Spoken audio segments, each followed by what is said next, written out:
ফ্রিতে পেলে সাদা জামাতেও আলকাতরা নেয় মানুষ।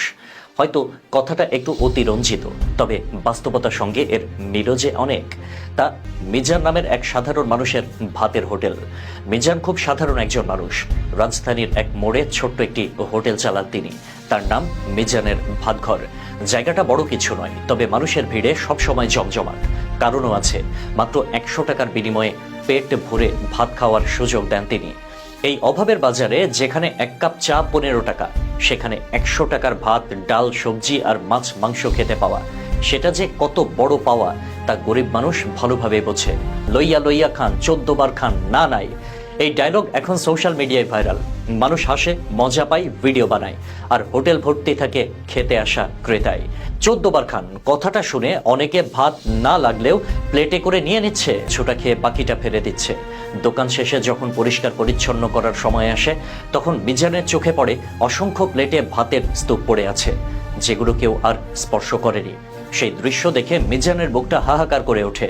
কষ্টে তিনি মাথায় হাত দিয়ে বসে পড়েন, কারণ তিনি জানেন এই ভাত রান্না করতে কত খরচ হয়েছে, কত কষ্ট লেগেছে। দিনের পর দিন শ্রম দিয়ে তিনি চেষ্টা করেছেন যেন মানুষ কম দামে পেট ভরে খেতে পারে, অথচ তার সেই শ্রমের মূল্য মানুষ নষ্ট করে দিচ্ছে অযত্নে, অবহেলায়। মিজান ক্ষুব্ধ হয়ে সিদ্ধান্ত নিয়েছেন, এখন থেকে আর কোনোদিন বলবেন না 14 বার খান। কারণ মানুষ সুযোগ পেলেই বাড়াবাড়ি করে, অপচয় করে। মজার ভিডিও বানাতে বা অপচয় করতে নয়। ঘটনাটা আমাদের সমাজের এক কঠিন চিত্র তুলে ধরে। মানুষ ভাত তুলে নেয় অযথা, খায় না, ফেলে দেয়। তো ভাত মানে বেঁচে থাকার আশীর্বাদ। আর এখানে শহরের মানুষ সহজেই ভাত নষ্ট করছে।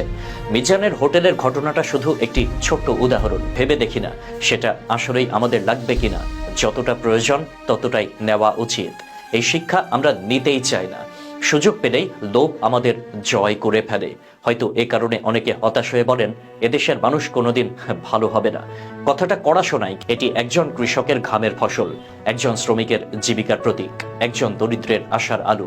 সেই ভাত নষ্ট করা মানে শুধু খাবার অপচয় নয়, বরং মানবতার অবমাননা।